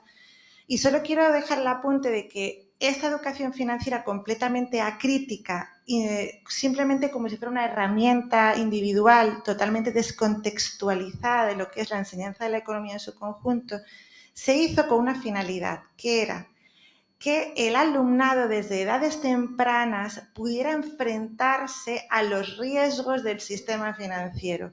Es decir, el propio sistema educativo dejaba la responsabilidad en manos de la ciudadanía a nivel individual sin asumir la responsabilidad de regulación o de establecer responsabilidades, sino que era la ciudadanía la que debía tener la responsabilidad a través de sus competencias y de su educación para poder defenderse de estos riesgos. No sé qué opináis al respecto, pero podría extenderme mucho más en muchos otros detalles, pero hoy simplemente quería comentar eso por el día en el que estamos. No sé, a mí lo que se me ocurre, Laura, es comentar que la educación financiera en este momento, efectivamente, pues los reguladores creen mucho en empezar desde esas edades muy tempranas y creen que con eso van a conseguir que una parte, que es la parte de los consumidores y la parte de los inversores, pues vayan ya situándose en esas claves de, bueno, yo le llamo sano escepticismo respecto a todos estos procesos que generan pues procesos especulativos y procesos de crecimiento absolutamente descontrolado, con unas consecuencias pues también absolutamente descontroladas, ¿no? Lo que pasa es que me parece que la clave de los cambios de comportamientos no están ahí. Por un lado está la parte regulatoria, no cabe ninguna duda. Yo creo que el cambio de formas de funcionar por parte de los inversores y por parte de los consumidores pues es muy lento. Reuniones como esta o que fuerzas sociales como puede ser Economistas sin Fronteras, como puede ser el Colegio de Economistas, empujen en una dirección, pues efectivamente va a conseguir que vayamos dando pasos. Lo que pasa es que esos pasos van a ser bastante lentos en tanto en cuanto el nivel de incentivos que tiene la gente para seguir haciendo barbaridades desde el punto de vista de sus inversiones, sobre todo si tienen liquidez y si todo es posible en una situación de exceso de liquidez, pues va a ser muy difícil que se vayan dando pasos más lentos. A mí me da la impresión de que podemos encontrarnos mejores resultados a un plazo más corto en las formas de funcionar de los propios bancos. ¿Por qué? Bueno, por un lado, pues porque se lo exige la regulación. En España, una cosa que ha tardado la tira en ponerse en práctica es lo que se llama el estado de información no financiera, que es el equivalente a las memorias de responsabilidad social, pero que ahora además es más obligatorio porque lo tienes que cumplir, porque no puedes presentar las cuentas si no presentas ese estado de información financiera, y ahí tienes que retratarte no solo en lo económico, sino también en lo social, en lo medioambiental y las relaciones con tus clientes o con tus trabajadores. Vale. La ONU acaba de publicar hace poco los principios de banca responsable. Hay unos caminos que se están avanzando bastante rápido, pero que dejan bastantes cosas por adelantar. Por ejemplo, antes hemos mencionado el cortoplacismo. Bueno, ¿cómo se le da la vuelta al cortoplacismo? Pues a base de convencimiento y a base de cambiar las formas de actuar. Al final, de tener en cuenta un concepto que en otros términos sería el bien común, que estoy viendo por aquí alguna persona que lo explica muy bien. Le suelo invitar a que lo explique a mis alumnos de la universidad, pero que al final es tener en cuenta los intereses de todos los distintos grupos de interés. Tener en cuenta que la participación de las personas en la empresa, pues uno de las consecuencias que tiene es el control de los procesos de decisión, el generar elementos organizativos que hacen que las tomas de decisiones sean diferentes dentro de la empresa. Y no me quiero alargar mucho, pero quizás por mencionar solo muy de pasada, y si queréis podemos profundizar, hay una resolución del Parlamento Europeo sobre la democracia en el trabajo de finales del año 2021 que lo que dice es que, bueno, ya sabéis que el Parlamento Europeo no hace leyes, es el único parlamento del mundo que no hace leyes, pero lo que le pide es que a la Comunidad Europea y a los países miembros legislen de manera que se fuerce la participación de los trabajadores en las empresas, incluidas las empresas bancarias, con el objetivo de que con eso se consiga un mejor control de la sostenibilidad, un mejor control de la toma de decisiones y que actúen organizativamente como factores adicionales a la hora del funcionamiento de los consejos de administración o de los máximos órganos rectores. Y un flash nada más, y eso no tiene solución, no es que haya una receta de amplia aplicación, sino que es algo que luego hay que aplicar esa receta en cada uno de los ámbitos empresariales concretos. En la banca en este momento está apareciendo un concepto que es el de comité ético.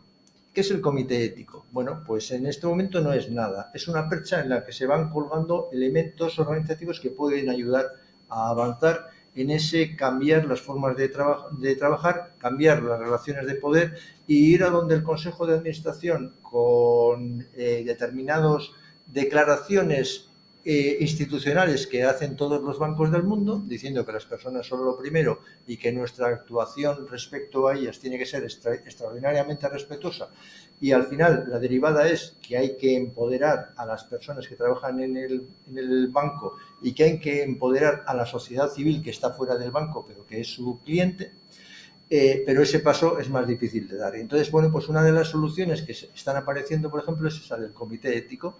El comité ético, que lo que se dice es vamos a buscar algún elemento organizativo que se ponga delante del Consejo de Administración para llevarle a un camino en el que esas grandes declaraciones y esas buenas intenciones se empiezan a convertir en buenas prácticas concretas y se le va al Consejo de Administración, se le dice con un criterio bastante anglosajón, cumple o justifica. Esto que estás diciendo tiene estas derivadas y vamos a justificarlos.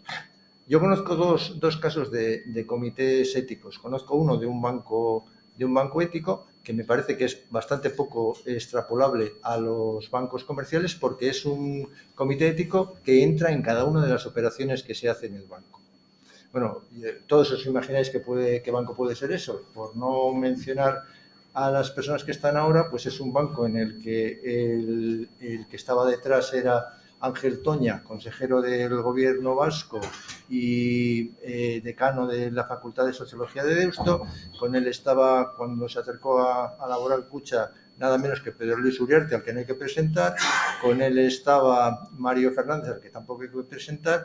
Con él estaba Joseba Segura, actual obispo de Bilbao, que tampoco hay que presentar, y que es un banco que tenía un perfil de que lo ético es tan importante como lo comercial. Eso no es extensible a otros bancos, pero tienen un comité ético muy metido en la operativa. Yo creo que eso no es el ejemplo. El ejemplo sería más un comité ético que está metido en las políticas, que está metido en presentarse delante del Consejo de Administración y a exigirle que haga las cosas que dice que en sus grandes declaraciones que hay que hacer y demás. Y todo esto, si no empezamos desde la educación, no vamos a ningún sitio. Eso, Laura, igual me he ido un poco lejos de tu pregunta, pero me da la impresión de que los pasos van por ahí. José Ángel, ¿querías comentar algo? Sí, comentar, más que a lo que ha preguntado Laura, que como soy de Economistas Sin Fronteras, yo no lo discuto, es la línea oficial. No, pero sí en relación a lo que estabas diciendo, estaba pensando lo que has ido diciendo finalmente, ¿no, John? Efectivamente, una de las formas de luchar contra alguno de los defectos más flagrantes cara a la sociedad del funcionamiento de las entidades financieras, no solo de los bancos, y muy especialmente el cortoplacismo, pues, bueno, yo confío menos en los comités éticos, ¿no? Salvo en casos muy excepcionales como el que estabas mencionando, es muy difícil que un comité de ese tipo, comités de responsabilidad social ya existían de hace unos cuantos años, es muy difícil que tengan de verdad fuerza suficiente como para domeñar al Consejo de Administración. En cambio, lo que sí que confío más es en la línea que tú también apuntabas. Vamos a hacer con las entidades financieras lo que ya en muchos países europeos están haciendo por legislación obligatoria. abrir el Consejo de Administración no solo a la participación de los trabajadores, que es lo que es la ley que tienen en marcha pues un montón de países europeos actualmente, ¿no? Un caso más arquetípico es Alemania, pero no solo a los trabajadores, sino efectivamente en la medida en que las decisiones, sobre todo de las grandes entidades financieras, tienen implicaciones fortísimas para los trabajadores, para la sociedad, para el medio ambiente, abrámoslo a representantes de todos los grupos de interés significativos de los bancos. Y eso solo se puede hacer por ley, para que funcione, por ley obligatoria. Y con eso no se resuelven todos los problemas, con eso no se avanza desde una banca infernal a una banca celestial, pero eso serviría, de luego, claro que tendría efecto para cambiar en buena medida los comportamientos de las entidades financieras, ¿no? Yo creo que avanzar hacia gobiernos, hacia consejos de administración participativos y democráticos es una de las líneas de actuación más imprescindibles, ¿no?, para conseguir el mejor funcionamiento de las empresas y muy especialmente de las financieras, ¿no? Con esto yo supongo que solucionaríamos el tema bancario, que todavía nos queda el shadow banking. No, pero no solo, yo digo en las entidades financieras, en todo. Es decir, ¿por qué no en los grandes fondos de inversión? Por los fondos de pensiones, de alguna forma, ya hay una participación a veces de las entidades sindicales. Pero ¿por qué no en los grandes fondos de pensiones? ¿Por qué no en las grandes sociedades de inversión? ¿Por qué no? Son entidades como las demás y la ley tiene capacidad absoluta para obligarles a actuar de una forma determinada. Luego será muy difícil entrar en cómo operan en la práctica, pero sí que puedes actuar en el Consejo de Administración y cuando en el Consejo de Administración es decir, el cortoplacismo, ¿a quién beneficia? ¿Por qué son tan cortoplacistas las entidades financieras? Beneficia a los accionistas, mayoritarios fundamentalmente, y a los grandes directivos, que fuerzan el cortoplacismo para llevarse una montonada de dinero en incentivos por operaciones a corto plazo, sin cuidarse de los problemas que esto genera a largo plazo cuando ellos ya no van a estar en las entidades, ¿no? Entonces, ¿cómo se puede evitar eso? Pues generando poderes compensadores en los consejos de administración para que no solo las entidades funcionen en función de los intereses de accionistas y altos directivos, ¿no? ¿Por qué no se va a poder hacer? No solo en la banca. La banca es más fácil, pero ¿por qué no en grandes fondos de inversión, en grandes fondos de pensiones, en grandes aseguradoras, ¿no? ¿Por qué no? No sé si alguien más en el público tiene algún comentario o... No, la verdad es que yo no sabía que se celebraba ese día hoy, así que muchas gracias por la información. Otra cosa que he aprendido entre las muchas que he aprendido hoy, ¿no? A mí se me ocurre, aparte, bueno, no voy a insistir en el tema del cortoplacismo que afecta al hombre común y corriente, a quien que se dedica a esto no le han preguntado, oye, dime qué valor va a subir la semana que viene o el mes que viene. Pues yo qué sé, ¿no? Estas cosas no se hacen así, ¿no? Las inversiones se hacen a medio o largo plazo, ¿no? Pero los propios gestores de dinero tienen esta mentalidad, porque es que el sistema está organizado de manera que a uno le controlan no solo cada año, sino cada trimestre. Entonces, a veces cada día, efectivamente, pero como mínimo cada trimestre. Entonces, es imposible adoptar una política de inversión de una cartera a medio o largo plazo con ese tipo de controles, ¿no? Es imposible. ¿Y cuántas veces hemos visto? Yo lo he visto muchas veces en la carrera, gente que tiene una idea muy buena, que al final resulta válida, pero resulta válida dentro de 3 o 4 años. Entre medio te has equivocado y te han echado, ¿no? Entonces, claro, a nadie quiere que le ocurra eso y entonces te acabas adaptando a lo que te exige el sistema, ¿no? Pero eso sí me lleva a una idea que igual es un poco, sería prolijo desarrollar aquí, pero está relacionado de alguna manera, y es una idea, una hipótesis que es la de que las grandes crisis financieras, desde luego las dos grandes crisis de los últimos 100 años, es decir, la del 2008-2009 y la de, bueno, que en Europa se prorrogó hasta el 2012, ¿no? Y la del 29-30 del siglo pasado, ambas han coincidido con periodos en los que la desigualdad de la renta había aumentado muchísimo. En los años 20 del siglo pasado, en los años 90, en los años 2000 de este año, de este siglo, ¿no? ¿Y cuál es la conexión que hay ahí? ¿Y qué relación tiene con la falta de educación financiera? Bueno, pues quizá es al aumentar la desigualdad de la renta se genera un incentivo a gente menos conocedora financieramente pues para mantener el nivel de vida, a endeudarse, endeudarse, y al final son los que pagan el pato, porque cuando llega la crisis, pues son los que más dinero pierden, donde más, digamos, casas se pierden, más dinero del ahorro se pierde, y luego, la paradoja de las paradojas, para solucionar o para aliviar esa crisis, se mantiene una política monetaria muy expansiva, como la de los últimos 15 años hasta hace año y medio, y eso hincha el valor de los activos de los que se benefician las personas que tienen mayor renta. Es decir, que más a más se produce un doble efecto sobre las clases medias bajas o las clases menos pudientes, ¿no? Es decir, ahí hay un mecanismo un poco sutil en el que el aumento de la desigualdad en la distribución de la renta lleva a un aumento del endeudamiento, de lo cual la banca se aprovecha, etcétera, etcétera, y acaba generando unas burbujas perjudicando a aquellas personas que tienen menos educación financiera, precisamente, ¿no? Claro. Y que no han previsto todas estas consecuencias. Claro. Fíjate que esa era una de las razones por las que Minsky decía que para evitar la inestabilidad financiera no bastaba con controlar el sector financiero, sino que tenía que haber una intervención pública mucho mayor en el conjunto de la economía, entre otras razones, para reducir la desigualdad. Claro.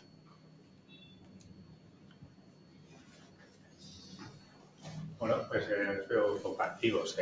Son las 8:10. No sé si queréis comentar alguna cosa más. No me creo que entre tanta gente no tengáis alguna inquietud o reflexión que compartir. Yo lo único que comparto es más o menos la opinión de los tres que han hablado, pero me interesa particularmente un punto de vista. Estamos hablando de un problema político, finalmente, de voluntad política. Punto. ¿Cómo se realiza esto en estos tiempos convulsos donde los problemas se agigantan de todo tipo, no solo financieros, sino ecológicos, etcétera, etcétera? Hace falta voluntad política. ¿Cómo se consigue eso? Con la educación, por supuesto, pero no hay tiempo. No tenemos tiempo, hay que actuar. Sí. No tengo más que decir. Desde el pesimismo te hago esta reflexión. Si tuviese la solución, no estaría aquí en el Colegio Vasco de Economistas, estaría seguramente en la Asamblea General de Naciones Unidas, ¿no? Por supuesto, quizás, sí que entre otros sitios. Pero quería recordar una reflexión de uno de los economistas españoles que mejor ha reflexionado sobre el sector financiero y que a veces es poco recordado. El profesor Antonio Torrero, que ya es muy mayor y está jubilado, profesor de la Universidad de Alcalá de Henares, y que ha escrito mucho sobre el sector financiero. Y decía, bueno, evidentemente estamos en una situación terriblemente peligrosa. Ha venido la crisis de 2008, parecía que nos habíamos dado cuenta, pero al final se han puesto parches, seguimos igual. ¿Cómo se va a poder remediar esta situación? ¿Cómo se va a poder embridar de verdad al sector financiero, reducir la complejidad, la dimensión, el riesgo? Dice, pues desgraciadamente, dice él, soy de la opinión de los que creen que solo con una crisis mucho más severa que de la de 2008 nos daremos cuenta del desastre que puede producir esto, ¿no? ¿Cómo nos damos cuenta de la necesidad de actuar de verdad contra el cambio climático? Pues cuando las consecuencias sean mucho más superiores que las que estamos padeciendo. Es decir, cuando aquí tengamos los problemas que están teniendo en el Sahel, ¿no? Claro. Mientras tanto, es muy difícil que la humanidad reaccione y ceda en niveles de comodidad, de bienestar, que los políticos se quieran arriesgar a decisiones que son inmensamente impopulares, porque afectan a muchos sectores, porque ralentizarían el crecimiento, perjudicarían el nivel de vida de muchos sectores. Pues seguramente solo ante crisis muy graves la humanidad reacciona. O reacciona o desaparece, ¿no? Sigo siendo muy pesimista, pero creo que hay una posibilidad de esperanza en la capacidad de reacción ante crisis muy severas. Sin olvidar otra verdad, que es que la liquidez busca las rendijas posibles y contra eso pues también está la propia naturaleza humana. Así es. El riesgo en los mercados financieros es como la energía física, ¿no? no se crea ni se destruye, solo se transforma, se va moviendo de un sitio a otro, pero desaparecer no desaparece. Lo que pasa es que yo sí quisiera que el mensaje final no fuese tan pesimista como lo estoy interpretando, porque da la impresión, por lo que acabas de comentar, que estamos pensando en que solo hay que conseguir que la regulación avance en una dirección y José Ángel te dice, y encima la regulación va a ser consecuencia de las dificultades. Hombre, yo creo que eso no es así, y eso pues se pueden poner bastantes datos encima de la mesa que dicen que incluso en situaciones en las cuales pues los bancos han hecho grandes barbaridades, pues algunos han hecho bastantes menos barbaridades que otros. Y ha habido situaciones en las cuales algunos mercados pues han funcionado bastante mejor que otros. Entonces, hombre, yo no sería tan pesimista. Es evidente que tenemos unos incentivos brutales para hacer cosas que no son deseables. Pero bueno, dentro de eso, pues, insisto, yo desde dentro de los bancos creo que también se puede avanzar, bastantes. Viva los comités de ética. Bueno, pues nada, con esto yo creo que